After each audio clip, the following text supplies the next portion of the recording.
शिक्षण क्षेत्रातील ताज्या घडामोडी पहा फक्त KB न्यूज TV महाराष्ट्र या चॅनलवर। माहे मार्च 2026 अदा एप्रिल 2026 चे नियमित वेतन कधी होणार याकडे राज्यातील शिक्षकांचे लागले लक्ष।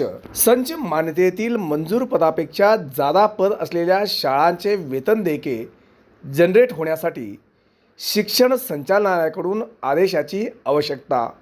सन 2025-2026 या वर्षाच्या संच मान्यतेतील मंजूर पदापेक्षा जादा पद असलेल्या शाळांचे वेतन देयके जनरेट होण्यासाठी राज्यातील अनेक शाळांना अडचणी येत असल्याने राज्यातील शाळा मुख्याध्यापक, शिक्षक आणि अतिरिक्त शिक्षकेतर कर्मचारी, अतिरिक्त शिक्षक संभ्रमात आहेत। राज्यातील सन 2025-26च्या संच मान्यतेनुसार अतिरिक्त ठरलेले लिपिक व सेवक तसेच अतिरिक्त ठरलेले शिक्षक यांचे माहे मार्च अदा एप्रिलचे वेतन देयके पूर्वीप्रमाणे जनरेट होण्यासाठी अडचणी येत आहेत।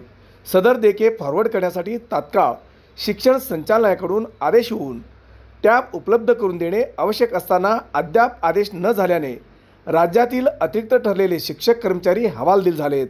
अशा कर्मचाऱ्यांना सोडून शाळेचे वेतन देयके फॉरवर्ड तरी कसे करणार?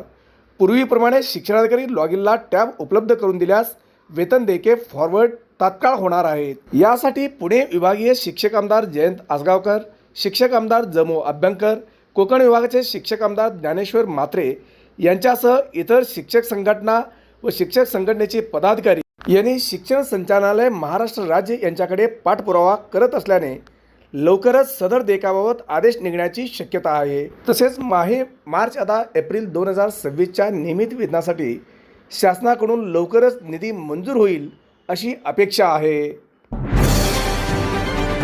शिक्षण क्षेत्रातील ताज्या घडामोडी पहा फक्त KB न्यूज TV महाराष्ट्र या